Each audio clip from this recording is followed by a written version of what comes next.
बिस्मिल्लाहिर्रहमानिर्रहीम सल्लल्लाहु अला हबीबिही सय्यिदना मुहम्मदिन व आलिहि व सहाबिहि वसल्लम। अज़ीज़ तलबा व तालबात, हमारा जो पहला प्रैक्टिकल है, जो लाइट का पहला प्रैक्टिकल है, वो भी हम परफॉर्म करेंगे। उससे पहले हम प्रैक्टिकल पैटर्न की बात करेंगे। जो भी हमारे पास जो 10th क्लास का प्रैक्टिकल होगा, इसमें चूँकि 9th के प्रैक्टिकल्स इंक्लूड नहीं हैं, सिर्फ़ और सिर्फ 10th के प्रैक्टिकल्स हैं। तो मैं पहले जैसे डिस्कस कर चुका प्रीवियस वीडियो में कि हमारे पास जो पैटर्न है उसमें जो पहला सवाल है वो है लाइट के हवाले से और इलेक्ट्रिसिटी के हवाले से। 12 नंबर का प्रैक्टिकल है। इन दोनों में से आपको एक करना होगा। एग्जामिनर अलॉट करेगा, आपकी मर्ज़ी का भी अलॉट कर सकता है, या जो उसकी अपनी मर्ज़ी है वो आपको दोनों में से कोई एक दे सकता है। दूसरा हमारा जो क्वेश्चन है वो है मैग्नेटिज़्म और लॉजिक गेट्स के हवाले से। इन दोनों से भी आपने एक करना होगा। ये भी 12-12 नंबर के होंगे और आपकी जो कॉपी है उसके 3 नंबर हैं। और हमारे पास जो वाइवा है उसके भी 3 नंबर हैं। उसके बाद हमारा जो पहला प्रैक्टिकल है वो है laws of refraction of light using glass slab. 2 readings हैं हमारे पास। इन दोनों रीडिंग्स का हम जिक्र करेंगे। Laws of refraction of light using glass slab हमारा पहला प्रैक्टिकल है। इसमें हम 2 रीडिंग्स लेंगे और 2 रीडिंग्स लेना लाजमी होगी, जिसके आपको मार्क्स मिलेंगे। मार्क्स की जो डिस्ट्रीब्यूशन है वो किस तरह से होगी उसको हम डिस्कस करते हैं। सबसे पहले जो हमारे पास है वो है marking the boundary of glass slab. इसके 2 नंबर हैं। उसके बाद फिर आप क्या करेंगे, drawing incident refracted emergent rays. इसके रेज विद एरोज़ भी इसके साथ लगाना बहुत ज़रूरी है। इसके भी 2 नंबर हैं। उसके बाद है measuring angles of incidence and refraction. इसके भी 3 नंबर हैं। ये आपने एंगल ऑफ इंसिडेंस भी निकालना है और एंगल ऑफ रिफ्रैक्शन भी निकालना है। एंगल ऑफ इंसिडेंस आप लिखेंगे, जो प्रैक्टिकल करेंगे उसके साथ ही लिखेंगे, उसके 1.5 मार्क्स होंगे। और एंगल ऑफ रिफ्रैक्शन जब आप साथ लिखेंगे तो उसके भी 1.5 मार्क्स होंगे। उसके बाद इन दोनों एंगल्स को इस्तेमाल करते हुए स्नेल्स लॉ आप इस्तेमाल करेंगे और n is equal to sine I over sine R के ज़रिए आप उसका रिफ्रैक्टिव इंडेक्स मालूम करेंगे और इसके भी 3 नंबर होंगे। और आखिर में जो सबसे इम्पॉर्टेंट है, अक्सर बच्चे ये छोड़ जाते हैं, ये नहीं करके आते चूँकि उन्हें बताया नहीं जाता, उन्हें पता ही नहीं होता कि हमने मीन रिफ्रैक्टिव इंडेक्स भी निकालना होता है और इसके 2 नंबर होते हैं। यानी आपने जो दोनों रीडिंग्स ली होंगी उन दोनों को ऐड करके आप 2 पे डिवाइड कर देंगे तो हमारे पास जो है वो उसकी मीन वैल्यू आ जाएगी। चलें जी, हम प्रैक्टिकल स्टार्ट करते हैं। सबसे पहले हम क्या करेंगे कि एक हमें इसमें जो ऑपरेटर्स चाहिए उसमें हमें ये ड्राइंग बोर्ड चाहिए, एक ड्राइंग शीट चाहिए, थंब पिन्स हमें चाहिए होंगी और हमें कॉमन पिन्स चाहिए होंगी और साथ में हमें प्रोटेक्टर चाहिए, डी जिसे हम कहेंगे, और हमें स्केल चाहिए, हमें कंपास चाहिए पेंसिल के साथ, और हमारे पास ग्लास लैब जिसके ज़रिए आप प्रैक्टिकल करेंगे। तो हमारे पास जो लॉज हैं उसमें सबसे पहले आप क्या करेंगे कि ये ड्राइंग पेपर को आप जो बोर्ड है, ड्राइंग बोर्ड है, उसके ऊपर थंब पिन्स के ज़रिए लगाएंगे और 4 आपके पास थंब पिन्स हैं जो आप चारों कॉर्नर पे लगा देंगे। ये लगाने के बाद आप क्या करेंगे कि आप जो है वो थंब पिन्स लगाने के बाद आप ग्लास स्लैब को रखेंगे और उसके गिर्द आप पेंसिल के ज़रिए बाउंड्री ड्रॉ करेंगे। ये इसके गिर्द आप बाउंड्री ड्रॉ करेंगे।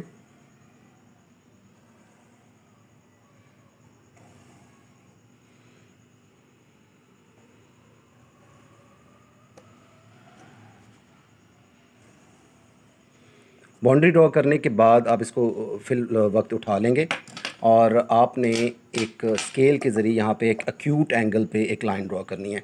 यहाँ पे हम एक काम अपनी आसानी के लिए करेंगे कि हम पहले से ही एक एंगल जो है वो डेवलप कर लेंगे, एक्यूट एंगल। ये हमारे पास एक प्रोटेक्टर मौजूद है। अपनी आसानी के लिए हम क्या करेंगे कि यहाँ पे हम एक पॉइंट ड्रॉ करेंगे, यहाँ पे एक छोटा सा पॉइंट लगाएंगे।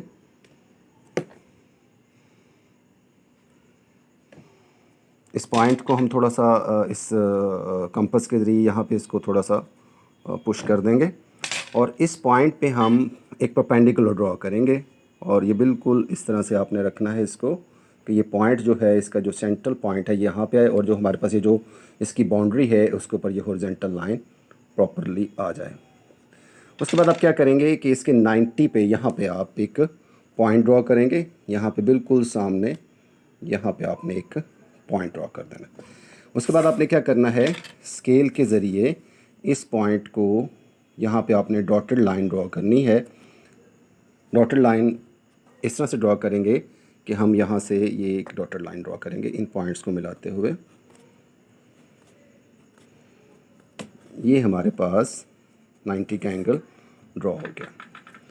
उसके बाद हम क्या करेंगे कि इस प्रोटेक्टर को डी को हम यहाँ पे इस तरह से रखेंगे कि ये जो हमारे पास इसकी ये जो हॉरिजॉन्टल लाइन है ये 90 पे आ जाए और ये बिल्कुल दरमियान में पॉइंट हमारे पास हो और ये जो 90 का एंगल ड्रॉ किया है ये डी की हॉरिजॉन्टल लाइन के बिल्कुल इसके ऊपर आ जाए इस तरह से। अभी आपके पास ये बिल्कुल अब ये देखें ये बिल्कुल 90 पे आ गया है और ये लाइन बिल्कुल परपेंडिकुलर आपके पास इसके ऊपर मौजूद है। उसके बाद आप क्या करेंगे कि यहाँ पे हमने एंगल यहाँ से 0 से शुरू हो रहा है, ये आपके पास 0 एंगल है। लेट्स से अगर मैं इसको चलते चलते आपके पास ये 10 है, ये 20 है, ये 30 है, तो लेट्स से अगर मैंने इसको एंगल को 24 रखा है, लेट्स से यहाँ पे मैंने इसको 24 रखा है, ये मेरे पास ये 24 आ गया। इस 24 पे रखते हुए मैंने क्या किया, यहाँ से इसको पकड़ते हुए मैंने एक लाइन ड्रॉ कर देनी है, एक स्ट्रेट लाइन, बिल्कुल एक स्ट्रेट लाइन यहाँ पे मैंने ड्रॉ कर दी। इसको मैं थोड़ा सा और एक्सटेंड कर देता हूँ। इसको आपने इस तरह से एक्सटेंड कर देना है और एक्सटेंड करते हुए ये आपने बना दिया। अब ये एंगल आपके पास जो होगा ये एंगल ऑफ इंसिडेंस होगा, जो अभी हमने ख़ुद से 24 डिग्री रखा है। अब हम क्या करेंगे कि 2 कॉमन पिन्स लेंगे हम, ये 2 कॉमन पिन्स हैं हमारे पास। इनको हम इसमें एक बात का ख्याल रखना है कि हमने इस ग्लास स्लैब से आलमोस्ट तकरीबन कोई 5 सेंटीमीटर आलमोस्ट हमने इसको यहाँ पे अटैच कर देना है इस तरह से। बाज़ का ये बड़ी मुश्किल से अटैच होती है, तो आप इसको इस तरह से भी इसको यूज़ करते हुए आप इसको हम इसको मैं थोड़ा सा पिन बिल्कुल आपने 5 सेंटीमीटर के लगभग, लेट्स से मैं यहाँ पे लगा रहा हूँ, इस लाइन के बिल्कुल ऊपर लगानी है और इसके साथ आप इसको इस्तेमाल करते हुए इसको आप यहाँ पे पुश कर सकते हैं। इस तरह आप इसी के पीछे एक और पिन भी लगाएंगे, एक और पिन आप यहाँ पे लगा रहे हैं, लेट्स से 5 सेंटीमीटर के डिस्टेंस पे ये भी लगेगी और ये भी आपने इस तरह से इसके साथ पुश कर देनी है ताकि आसानी से आपके पास ये पिन लग जाए। अब आप ऐसा करेंगे कि आप इसको ग्लास स्लैब को यहाँ पे रखेंगे और ग्लास स्लैब को यहाँ पे रखते हुए इस बात का ख्याल रखना है कि ये बिल्कुल उसी बाउंड्री पे आए जहाँ पे आपने जो पहले अपने ड्रॉ की हुई है। ठीक हो गया जी, ये आपने इस तरह से लगा दी। अब आपने 2 पिन्स लेनी है, 2 कॉमन पिन्स लेनी है और इनको इस तरह से हमने लगाना है कि ये जो हमें 2 पिन्स हैं, अगर हम यहाँ से देखें तो हमें यहाँ से बड़ा गौर से देखिएगा कि अगर आपके लिए ईज़ी का हो जाए देखने में, तो अगर हम यहाँ से देखें तो हमें ये दोनों पिनें आमने सामने नज़र आ रही हैं। ठीक है जी, और इसको हम यहाँ से इसके आगे हम एक पिन लगाएंगे, जहाँ पे ये हमें बिल्कुल वाज़ेह नज़र आ रही हैं वहाँ पे हम इसको दोबारा लगाएंगे। इन दोनों पिनों के हम सामने इस तरह से पिन लगाएंगे। ये देखें, ये दोनों पिनें जहाँ पे आमने सामने हैं वहाँ पे उसके बिल्कुल सामने हम ये पिन लगाएंगे।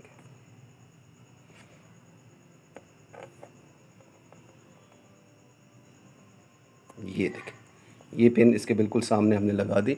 इस बात का हम ख्याल रखेंगे कि ये 5 सेंटीमीटर का डिस्टेंस हमने इसको मेंटेन रखना है। ये देखें, इस वक्त ये बिल्कुल उसके सामने आ गई है, थोड़ी सी टेढ़ी है, इसको आप सीधा कर सकते हैं इस तरह से। इसी तरह आप क्या करेंगे, एक और पिन को इसके साथ लगाएंगे इसी की बैक पे कि ये चारों पिनें एक दूसरे के बिल्कुल सामने आ जाए। ये देखिए, ये इसके पीछे सारी छुप गई हैं। अब ये चारों पिनें जो हैं आपकी एक दूसरे के सामने, लेकिन ये बिल्कुल करीब लग गई है। इसको हम थोड़ा सा पीछे लेके जाएंगे। इसको अगर हम यहाँ पे ले आएँ, ये देखें, अभी ये तीनों पिनें हमें आमने सामने नज़र आ रही हैं। अभी हम क्या करेंगे कि इनके पीछे ही बिल्कुल, ये देखें, यहाँ पे ये पिनें जो हैं जी, इसके बाद हमने इसकी जो इसके पीछे हमने जो दूसरी पिन लगानी है वो भी 5 सेंटीमीटर के डिस्टेंस पे होगी। इसको भी इस तरह से हम लगाएंगे कि इस पिन के पीछे वो जो हमारी तीनों पिनें हैं, जैसे अब ये तीन, इस पिन के पीछे ये दोनों छुप चुकी हैं और इसके पीछे हम जब ये लगाएंगे तो इसके पीछे ये सारी छुप जाएंगी। ये देखें ज़रा, ये हमने इस तरह से लगानी है कि हमारे पास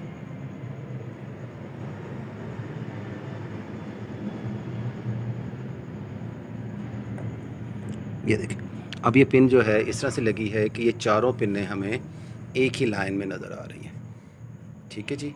अब ये चारों पिनें जब हमने ये लगा ली हैं, उसके बाद हम क्या करेंगे कि इन पिनों को यहाँ से हम उतारेंगे और इसके गिर्द लगा देंगे हम एक दायरा।